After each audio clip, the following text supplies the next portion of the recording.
Hello and welcome to the download. I'm your host, Dave Richardson, and it is a hotter than July, Tuesdays, or smokier than July. It's hot and smoky, which I love. I love with my barbecue. I was down in Dallas having some barbecue, so I had a nice spicy, smoky brisket and barbecue sauce. But I don't necessarily like breathing it in. Yeah. Are you doing okay in the? I know you've got fairly sensitive skin and eyes and all those things, so you're Yeah, doing no, I've okay. I've been I've been I've been fine through it all. It is quite wild. It's kind of apocalyptic. I have trouble with that word. Yeah, But when you wake up in the morning and some of that footage of inside the train going through northern Ontario is just wild.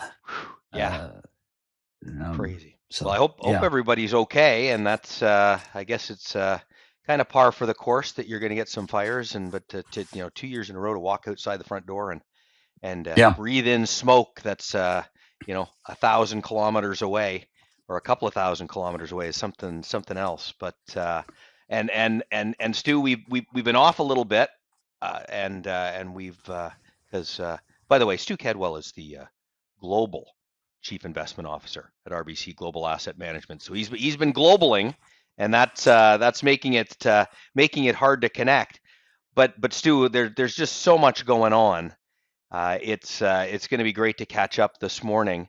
Why don't I just throw it to you and just say, what's topping your thoughts today in terms of what's going on across what are really some incredible markets that we're seeing right now. Yeah, it's well, it's just yeah, it's there is a lot of news flow going on, so you always try and distill it down to the basics a little bit.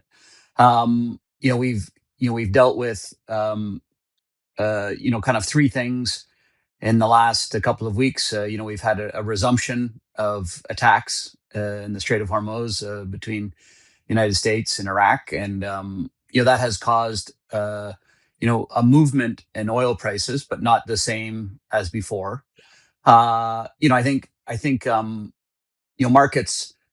The first time you see a movie, you react a certain way, and the second time a movie, you kind of say, "Well, I've seen this movie," so there is puts and takes from a market standpoint as this develops. Obviously the most important thing is gasoline pricing, and in particular, there's an article in the paper today about the tightness in diesel.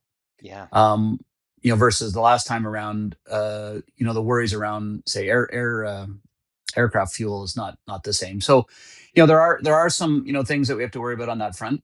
The second is we had a lot of strong reports from memory and semiconductor companies, and then not really the same vibrant reaction yeah, that might have taken place in the past, and some discussion around what they call tokens. And we've talked a little bit about this before, but if I'm going to use artificial intelligence, I need tokens is kind of the measure of my usage. And companies kind of going through this initial period of time of spending left, right, and center, and then going, oh well, look at the bill, let's optimize it.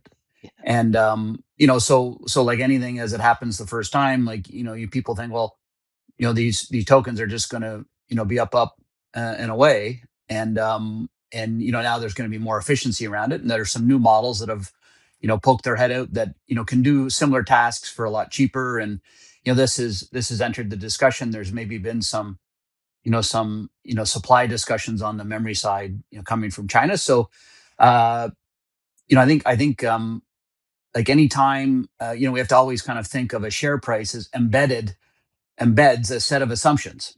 yeah, And if we get a small change in the assumptions, or a change in probability around one of the assumptions, the stock market tries to recalculate the odds.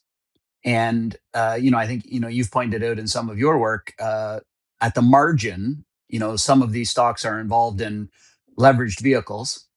So that process of recalibration can be yeah, quite abrupt, yeah, to say it politely. So We've seen that, and then the last thing is we've seen, while some big stocks have seen corrections, there's been this big rotation, Yeah. and other stocks have come on and carried the ball, and so while we've seen some weakness in the Nasdaq and we've seen some weakness in the semiconductors, the equal weighted market, so the average stock has done better. So those have been three things that require contemplation, and it's always a matter of saying, like, these two businesses operate in generally the same environment. Why has one done so well and the other done so Yeah. poorly? And is there an opportunity, and things like that? And is it even a different market in a lot of ways than we've seen? You just look at you look at modern technology, you look at access to markets, the ease of access, how technology allows me to, be much more active, different investment tools which allow me to take, leverage positions for very short-term periods of time. And it just seems like, we've been waiting for at some point, or you generally have some point, you've got a correction across the markets. You have a 10% pullback or a 20% pullback, and it seems like more over the last 5 years since COVID, we've seen these, like you say, these big rotations, and you've seen these massive corrections or bear markets take place in little parts of the market. As you mentioned, I did a video internally yesterday, and just looking at this year, so you saw this wave of money or additional money rolling into gold and mania around gold, and gold's now down 30%. You had uh, Korea, which was leading the world, and over the last 2 weeks, the Korean markets dropped 30%. And then you mentioned semiconductors and storage stocks, and so you've got all these little areas that have had these massive run-ups and then 30% pullbacks just in the last couple of weeks, just in the first 6 months of this year. We've got all these examples. That is I mean, these are massive moves. You had mentioned, you talked about just one stock, Netflix, which is something that everyone's familiar with. And again, Yeah. generally pretty stable business model in a lot of ways. And all of a sudden, boom, the stock's down, what, 40%, you were saying, from the high. So these are massive moves. And I guess I don't really recall seeing, just these rotations through these different sectors and the magnitude of these moves. So you got more people investing, lots of different people investing different ways, lots of leverage, still more money on the sidelines than we've ever seen. I well, I guess that's just a rambling way of saying your job's really hard, Stu. Well, and then that's always it's interesting because momentum definitely plays a role in today's market. Um, but what we always try and think about is like understanding what creates the momentum, Yeah, right? Like even in something like Netflix, like we've talked about, the four ways that a share price goes up or a share price changes. The first, the revenue grows above, in line, or below expectations. A business collects this revenue, they have a bunch of costs, they get their profits. That's their margin. Margins change a lot more than revenue. Then we have these profits and we multiply those profits by some number to get to the valuation. The last thing is companies put capital to work. And sometimes they put capital to work successfully. And sometimes when they do it, they tip their hand ever so slightly about maybe a concern they have in their business. hmm. Right. So a company goes off and does something, and you're like, well, why are they doing that? I wouldn't think they needed to do that. And we've talked a lot about management, trying to grow the business over time. And what they're saying to you is sometimes they're saying, look, we think this is a great opportunity. Sometimes they're saying, look, there's a bit of a blind spot. There's this issue in our business that we need to protect for. And when a company uses capital in that manner, investors are kind of like, well, I didn't know you needed to protect for that. Yeah, yeah, So then that yeah, becomes a bit of a surprise, right? So you think about, even like a business like Netflix, where, you had all of this enthusiasm about subscriber growth and they're going to add in advertising. And at the same time, like they were the only game in town, and now there's Hulu and Peacock and Paramount, and all sorts of things. Crave for Canadians. So that became a little bit more competitive. Will is the advertising business? I think it's doing all right, but maybe it didn't quite live up to some of its expectations. And then they got involved in trying to buy some studios. And people said, well, kind of like, well, why do we thought you were the distribution engine. You need to own more. So so it creates this. It just changes the conversation for a period of time, even though we're all watching, maybe watching Netflix the same degree that we were. And so we've had these rolling periods of momentum in different areas of the stock market, and we no one wants to be a momentum investor just because, Yeah, yeah, right? That leaves you vulnerable to some type of change. But what creates the momentum is revenue growth, margin expansion, valuation expansion, successful use of capital, right? So when we have the wind at our back and there's momentum, we need to understand those four variables as best we can, because we know that if one of those changes quite slow, quite even at a small amount, momentum could shift, yes, right? A great thing to look at is, there's, momentum is what they call a factor, right? It's a factor in performance, and you can look at how much performance comes from momentum, value, quality, this type of thing, right? And if you look at the quality basket, those would be a list of companies that you and I would both say, yeah, those stand the test of time, yeah, good balance sheets, blah blah blah blah blah.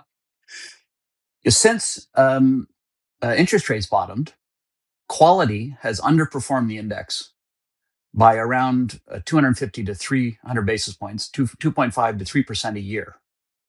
So it doesn't mean those are bad companies. It just means that when interest rates were very low, the price that we paid for that quality was very high. yeah, And when interest rates started to rise, they couldn't grow their way out of the interest rate challenge. If you look at, so the quality basket doesn't seem to change very often, right? Those are the test of time companies. The momentum basket changes frequently, because what has momentum is always shifting, just as we've discussed. So there's times when there's a strong overlap between the quality and momentum basket. And then there's times when there's, no overlap. And, for a long-term investor, you're like, well, I own these businesses. I think they're going to do the trick. Do I want to sell them and pay tax and all sorts of things? But, the stock market is obsessed with this, that calculation of revenue, margin expansion, valuation expansion. And there's we've talked about this before. Like, one of the big changes, over my investing career is understanding what a business is worth versus understanding how a business might trade. yes, And we always need to understand what we think it's worth. But we have to understand too that there's those three variables: revenue, margin, valuation, are multiplicative, not additive. So a small change in one causes maybe a slightly larger change in the other, and a bigger change in the other. And you add those three things together, and you get a larger share price change than you might say, from just a small change at the top of the pie. but as an investor, how what do you think is the best way to manage through this? Because I obviously want to have these quality stocks. I want to own Yeah. great companies, and I want to own them over long periods of time. That's going to drive success. But then I can't ignore what's happening in the areas that have momentum, because I just look at this stock appreciation, and again, it's not necessarily driven by some kind of mania. It's driven by an understanding that, wow, these stocks and these companies are moving because they're seeing massive revenue growth. They happen to be in a period where, for whatever reason, the margins are at unprecedented levels. And how do I balance out? Because I think I've got to have some of that momentum, don't I? Or do I not need to have some of those companies that are, these great growth companies that, again, might be hot in a particular period, along with that quality? How do you balance that all out as an investor? Well, it's a great question. And you start with is this a business I want to own? Right. Yeah. Then you take a business you want to own, and every business, no matter how good the growth is, goes through some cyclicality. So you can do a scenario that says like this, they're hitting it right on the screws. Like they're firing in all cylinders, revenue's surging, margins are wide. That's one scenario. Then you have a more normal scenario. And then occasionally companies go through depressed periods of time where it's still good business, but uh, maybe the margins compress a little bit, the revenue doesn't quite live up to expectations. So generally speaking, and it's more complicated than that, but you kind of have like three fundamental scenarios. And then you have valuation, and you can look back and you can say, this is where interest rates are. This is where the company has traded before. So I might have a low valuation, an average one, and an above average one. Now, the most important thing is if you've done the good company part before you even do this analysis and you leave it for long enough, it will compound out of whatever challenge they might have. Yes. But, so then you have this, call it 9 boxes. And if every one of the stocks in the portfolio is at a high valuation based on stunning results, you have to sit and wonder about those. Like, how could that change? Yeah. And, so in those stocks, then you might ramp your use of technical and quantitative analysis because you know that they're susceptible to a small change in perceptions. Conversely, when you have a good quality business and you're paying a low price for maybe currently underwhelming earnings, you don't have to pay as much attention to technical and quantitative because you now know this is a good business, this is a good management team. The chances of them fixing this business on my behalf are very high. And there I'm just waiting. Yeah. I'm just waiting. So, every business, it's going back to those four components. And even the most expensive stock has a pathway to success. It's just that the odds might be a little bit lower Yeah. because we can go back through time and we can say, what would it take for this company to be successful from this price? And would say, well, it had to grow at 30% forever. And then we can go look in our database and say, has anyone else ever grown 30% forever? And, compounding, just like, the story of like, would you rather have a penny every day that, kind of doubles for 30 days or however much money now? Those last doublings are very significant. It's the same thing when you're banking in 30% revenue growth forever. Uh, something with a lot of revenue to grow at 30% forever in 10 years, sometimes it needs to be the size of the whole economy, Yeah. Yeah. right? And you're kind of like, well, I don't know about that. So, Yeah. um, so it's just really understanding the assumptions that you are accepting in the current ownership of that security. Yeah. It really it really we've talked a lot about whenever we get into some of these strong momentum plays. So like as you said in your 9 boxes, and you'd have one would be high to low, and the other would be low to high, and so you get high up in the top far upper right hand box. You look at those companies, and as you say, what they have to do to continue along that course sometime just defies gravity. They've got to thread the needle so perfectly that there's no way that it can happen, although they can still be great companies and still continue to have fantastic results. But can the stock continue to appreciate at the same levels? And then you get down in that bottom left hand corner, and as you say, there could be some good companies that are struggling for whatever reason, although some might be signaling that they may never get out of this, right? Because that's the flip side of it. Because some companies die along the way, and but the really good companies in there will eventually figure things out. And then again, it's not about threading a needle. They just need a little bit of a shift in the storyline around that company, and it's going to start to move, and it's doing it off a low valuation. So again, that the ride out of that is going to be smoother. So and is it are in your portfolio then, Stu? Are you going to have a mix of all of these companies? Is it like across Well, that you're grid? always, yeah, you always have a mix of all of them, Yeah. and you're harvesting and adding, and you're out in the field each day, trying to till the soil and Yeah. fix Yeah. things. Um, you have it's a very humbling experience. Yeah. One of Prem Watsa wrote in one of his letters, like the difference between being early and wrong is indistinguishable in the short Yeah. term. Yeah. Yeah. Um, so understanding, there's the fundamentals, there's the human behavior. That part is the kind of constant maneuvering inside of the portfolio.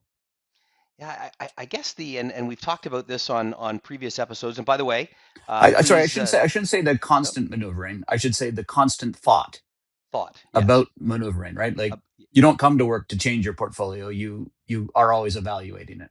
yeah, but you're evaluating every position every day because You got it. every day you hold something, or every moment that you hold something, you're making a decision to buy that versus sell it That that's right. Like Tom Gaynor at Markel, who was another insurance company, he had a great line, which was, "Our morning meeting is every minute of every day."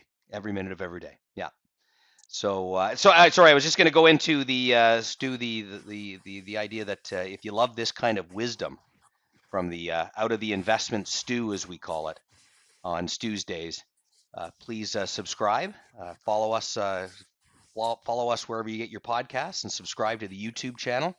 We always say that we're much more popular in audio than video, but that's we're aging gracefully, and hopefully we'll grow into our role on television. But you can go back and listen to Stu's wisdom over a number of years as we continue to build on this idea, and build a framework for you as an investor to think about how you want to pull together a portfolio and avoid some of these pitfalls that can come by chasing momentum.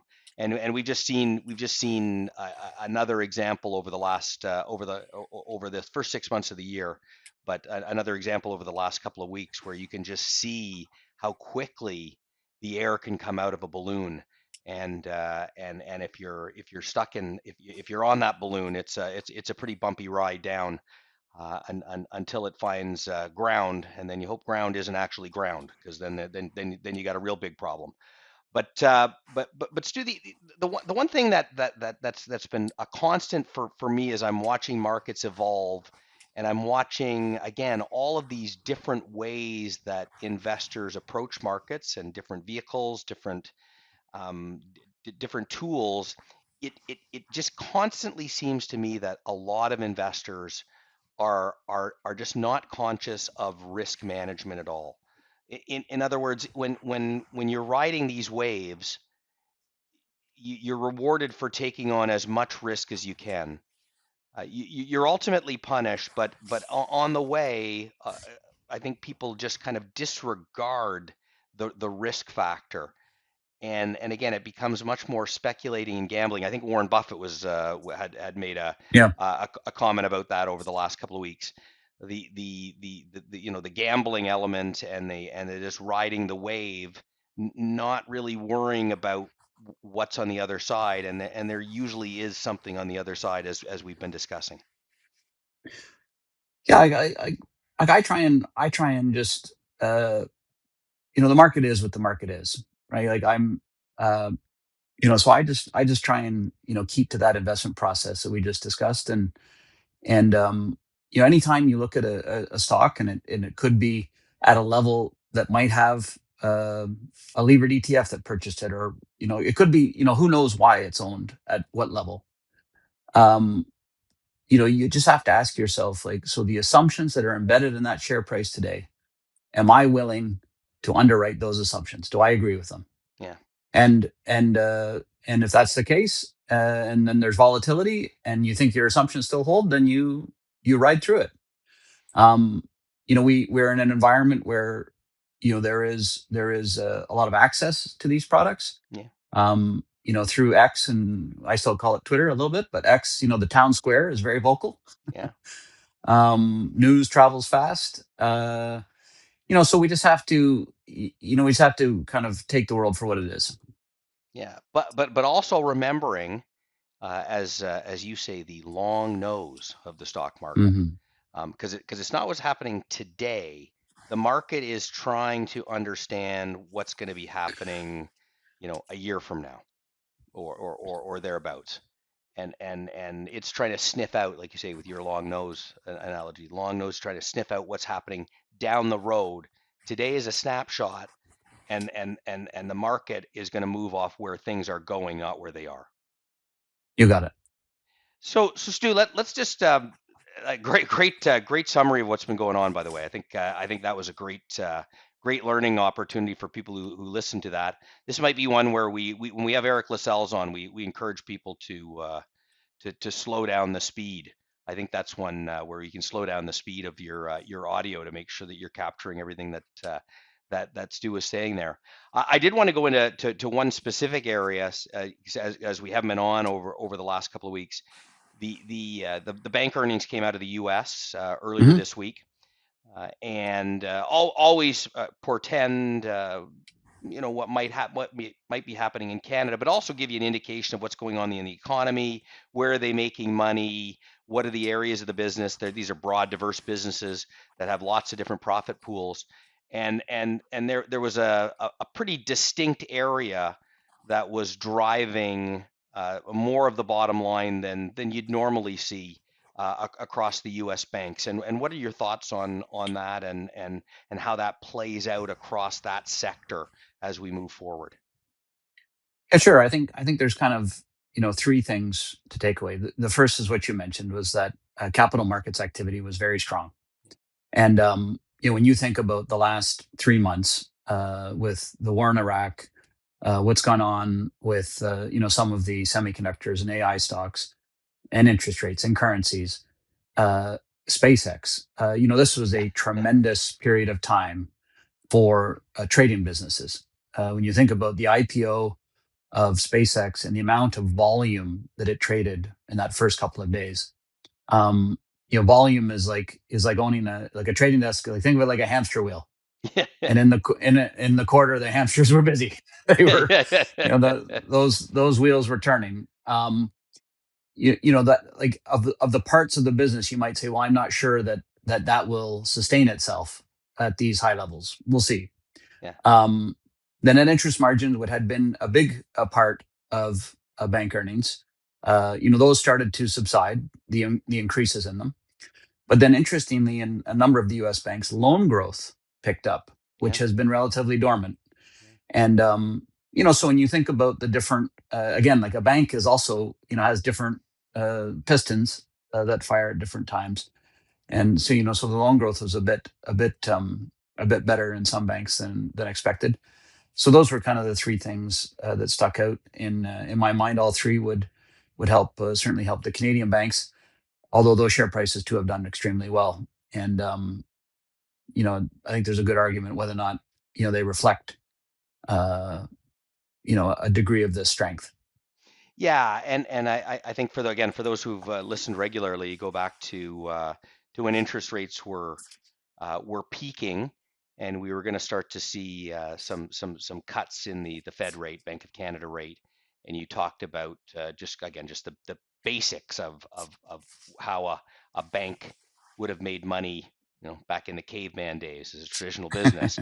You take the money in on deposit, you pay a rate on that, and then you lend it out and you charge a rate on that, and you steepen the yield curve. And you'd pointed out a couple of years ago the Yeah. opportunity that you were going to see in banks, and we've really seen it again, not just in the U.S. We've seen it in Canada. We've seen it all around the world that the financial sector has done very, very well for people. And do you think this is and then again, diverse businesses? So there's fee-based businesses, capital market businesses that tend to do fairly well during strong markets, and volatile markets helps as well. Is this something we're going to continue to see happen, or is this have we passed kind of this incredible golden age for bank stocks? I don't know if we've passed it. I would just say that um, when you look at the amount of announcements in like Western Canada and the amount of activity in the United States, like loan growth would be uh, another leg to that stool. Yeah, Um, the question is when valuation rises, it pulls forward some of that excitement to some degree. Yeah.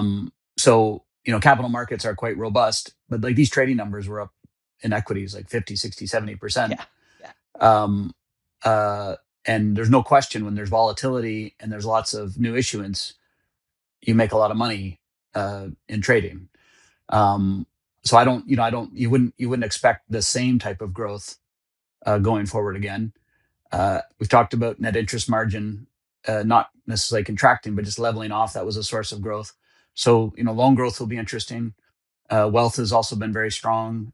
Can that continue? So, like everything, you need to go look at the assumptions that drive the forecasts. Banks have been very good at growing earnings over the long haul. So even when they, tend to get, a little bit elevated from a valuation standpoint, they can grow through it. But we also have to acknowledge that if, something like spreads were to widen, credit spreads were to widen, that would likely suppress some of the trading activity. So, Yeah. there are always like some cyclical elements that we need to pay careful attention to. Wow. Well, that Stu, that was a fantastic investment, Stu. I've been very closely following the World Cup, where Yeah. I think Messi has proven himself to be the goat. By the way, my wife did not know what that term meant. She goes, "Why are Oh they yeah. calling this? Why are they calling that guy a goat?" And I had to explain. I had some fun with that. But Yeah. Stu, I you always, are I the always, oh, I always struggle with the OG, the oh original, yeah. the OG. Yeah. So Yeah, yeah. Being an OG, I struggle with that in particular. But yeah, but yeah. I just want to say very very clearly, you are you're the Messi of this podcast. So Yeah, I we think I might we. be an actual goat. I might be an actual goat. Well, again, that was just a tremendous summary of what's been going on, and hopefully we won't. I know it's hard for. It's just funny we get so busy, the both of us, to try and connect, and I know you with your role is particularly challenging, but hopefully we'll be able to stay consistent over the next few weeks and keep people up to date on what is just a fascinating market as you've covered, and again, and keep enjoying your summer, Stu, and we'll talk to you soon. 100%. Thanks, Dave. This podcast has been provided by RBC Global Asset Management, Inc., RBC GAM, and is for informational purposes as of the date noted only. It is not intended to provide legal, accounting, tax, investment, financial, or other advice, and such information should not be relied upon for providing such advice. RBC GAM takes reasonable steps to provide up-to-date, accurate, and reliable information, and believes the information to be so when provided. You should consult with your advisor before taking any action based upon the information contained in this material. All opinions constitute our judgment and are subject to change without notice. The information presented here is provided in good faith without legal responsibility. RBC GAM reserves the right at any time and without notice to change, amend, or cease publication of the information.